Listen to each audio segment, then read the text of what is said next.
Assalamualaikum warahmatullahi wabarakatuh. Halo semuanya, perkenalkan nama saya Laura Puspa dengan NIM 1002824291132, kelas IKMD. Di video ini saya akan membahas hasil analisis postur kerja menggunakan metode REBA atau Rapid Entire Body Assessment. Pekerjaan yang saya analisis adalah aktivitas pengelasan manual yang dilakukan oleh seorang pekerja dengan posisi jongkok penuh saat mengelas. Saya memilih metode REBA karena aktivitas pengelasan ini melibatkan seluruh bagian tubuh, mulai dari leher, punggung, hingga kaki. Nah, posisi seperti ini tidak bisa hanya dinilai dengan metode RULA karena RULA lebih fokus pada bagian tubuh atas saja, seperti bahu dan tangan.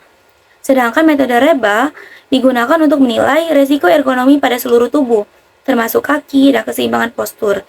Jadi, REBA adalah metode yang paling sesuai untuk menganalisis pekerjaan ini. Jadi, metode REBA ini dikembangkan oleh Heitner dan McAnamy pada tahun 2000. Tujuannya adalah untuk menilai tingkat risiko postur tubuh terhadap gangguan muskuloskeletal. Dalam metode ini, tubuh dibagi menjadi dua kelompok penilaian, yaitu bagian A yang menilai leher atau neck, punggung atau trunk, dan kaki atau legs. Dan bagian B yang menilai lengan atas upper arm, lengan bawah lower arm, serta pergelangan tangan atau wrist. Pekerjaan yang saya analisis adalah proses pengelasan manual di permukaan rendah. Dari pengamatan, pekerja terlihat jongkok penuh di lantai, membungkuk ke depan, dan menundukkan kepala menghadap ke titik las. Tangan kanan memegang alat las, sedangkan tangan kiri digunakan untuk menjaga keseimbangan. Pekerja juga mengenakan sarung tangan las dan pelindung wajah untuk menjaga keselamatan kerja. Setelah saya melakukan pengukuran sudut tubuh menggunakan aplikasi Angulus dan mendapatkan hasil sebagai berikut. Leher atau neck 52,97 derajat, punggung atau trunk 40,56 derajat, kaki atau legs 67,32 derajat, lengan atas atau upper arm 11,13 derajat, lengan bawah lower arm 75,20 derajat, pergelangan tangan wrist 28,92 derajat. Kita mulai dari bagian A yang menilai leher, punggung, dan kaki. Step pertama itu leher atau neck. Leher pekerja menunduk sekitar 53 derajat ke depan. Berdasarkan tabel REBA, sudut antara 20-60 derajat diberi skor 2. Karena leher terlihat lurus menghadap titik las tanpa ada rotasi atau kemiringan ke samping, maka tidak ada adjust. Adjust plus 1 hanya diberikan jika leher terlihat terputar atau miring ke samping. Tapi pada posisi ini tidak terjadi. Jadi nilai akhir leher adalah 2. Lalu step 2 itu punggung atau trunk. Punggung membungkuk sekitar 40 derajat ke depan.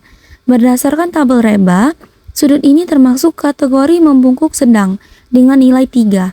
Karena punggung terlihat lurus dan tidak berputar ke samping, maka tidak ada adjust tambahan. Adjust plus 1 pada trunk hanya diberikan jika badan terlihat miring atau berputar. Tetapi di posisi ini tidak ada. Jadi nilai akhir trunk adalah 3. Lanjut ke step 3, kaki atau legs. Untuk kaki, sudut sebesar 67 derajat, menunjukkan posisi jongkok penuh. Berdasarkan hasil pengamatan, posisi jongkok ini stabil dan seimbang, sehingga nilainya 2. Tidak ada adjust tambahan untuk kaki karena posisi tubuh sudah terlihat stabil. Selanjutnya, kita masukkan nilai leher 2, punggung 3, dan kaki 2 ke tabel A pada worksheet REBA. Dari tabel, jika ditarik garis, kombinasi ketiga nilai tersebut menghasilkan postur skor A sebesar 5. Lalu setelah kita dapatkan postur skor A tadi, kita jumlahkan dengan tambahan nilai beban. Karena alat las yang digunakan tergolong ringan, maka tidak ada tambahan nilai beban. Jadi skor A sama dengan 5. Skor A yang telah kita dapatkan ini nanti akan dimasukkan ke tabel C untuk mendapatkan skor akhir. Selanjutnya, kita masuk ke bagian B, yaitu analisis pada lengan atas, lengan bawah, dan pergelangan tangan. Step 7, lengan atas atau upper arm. Sudut lengan atas sekitar 11 derajat, yang termasuk posisi netral. Berdasarkan tabel, nilainya adalah 1. Karena bahu tidak terangkat dan tidak ada abduksi lengan, maka tidak ada adjust tambahan. Adjust plus 1 hanya diberikan jika bahu terangkat atau lengan membuka ke samping. Tapi pada posisi ini tidak terjadi. Jadi nilai akhir upper arm adalah 1. Step 8, lengan bawah atau lower arm. Lengan bawah memiliki sudut sekitar 75 derajat dan itu termasuk posisi kerja yang netral. Berdasarkan tabel, nilainya 1, tidak ada adjust tambahan di bagian ini. Step 9, pergelangan tangan atau wrist. Pergelangan tangan memiliki sudut sekitar 29 derajat, artinya ada sedikit tekukan dari posisi netral. Berdasarkan tabel, posisi ini diberi nilai dasar 2. Karena pergelangan tangan tampak bengkok dari garis tengah, maka ditambah adjust plus 1. Penambahan ini dilakukan karena posisi pergelangan yang bengkok atau berputar bisa meningkatkan risiko cedera pada otot dan tendon. Jadi nilai akhir pergelangan tangan adalah 3. Lalu kita lihat tabel B dengan upper arm 1, lower arm 1, dan wrist 3. Lalu kita tarik garis dan mendapatkan hasilnya adalah 2. Berdasarkan tabel B, didapatkan postur skor B adalah 2. Lalu jumlahkan dengan kopling. Kopling adalah pegangan alat kerja. Untuk kopling, pekerja menggunakan sarung tangan las yang tebal, sehingga kualitas pegangan terhadap alat las menjadi tidak sempurna. Berdasarkan tabel reba, kondisi seperti ini dikategorikan fair, dengan tambahan plus 1 poin. Sehingga jika ditambahkan dengan kopling, skornya menjadi 3. Lanjut ke step 13, kita tambahkan faktor aktivitas. Karena pekerjaan pengelasan ini dilakukan secara statis lebih dari 1 menit dan melibatkan gerakan kecil berulang di lengan dan pergelangan, maka kita tambahkan plus 2 poin aktivitas. Langkah berikutnya adalah menggabungkan skor A dan skor B. Dari hasil sebelumnya, skor A sama dengan 5 dan skor B sama dengan 3. Kalau kita lihat di tabel C, perpotongan baris 5 dan kolom 3 menghasilkan nilai 4. Jadi tabel C skor sama dengan 4. Lalu kita jumlahkan tabel C skor 4 dengan activity skor 2. Didapatkan final reba skor adalah 6. Dengan skor akhir 6, hasil ini termasuk dalam kategori medium risk pada skala reba.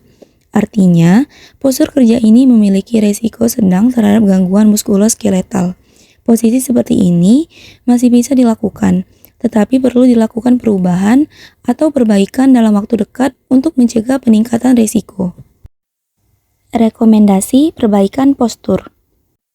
Beberapa perbaikan yang dapat dilakukan untuk menurunkan resiko ergonomi antara lain, yang pertama, gunakan bangku kerja rendah agar pekerja tidak perlu jongkok penuh dan punggung lebih tegak. Yang kedua, atur tinggi benda kerja supaya sejajar dengan siku, agar postur tubuh lebih netral. Yang ketiga, gunakan meja las portable yang bisa diatur tingginya. Yang keempat, tambahkan penopang siku atau sandaran tangan untuk mengurangi ketegangan pada bahu dan lengan. Yang kelima, pastikan sarung tangan las pas di tangan, agar kopling atau genggaman terhadap alat lebih optimal. Yang keenam, lakukan istirahat perenggangan setiap 30-45 menit untuk mencegah kelelahan otot akibat posisi statis. Sekian penjelasan dari saya mengenai analisis postur kerja pengelasan menggunakan metode reba. Terima kasih sudah menonton video ini, semoga bisa bermanfaat dan dapat menjadi pembelajaran tentang pentingnya ergonomi di tempat kerja. Wassalamualaikum warahmatullahi wabarakatuh.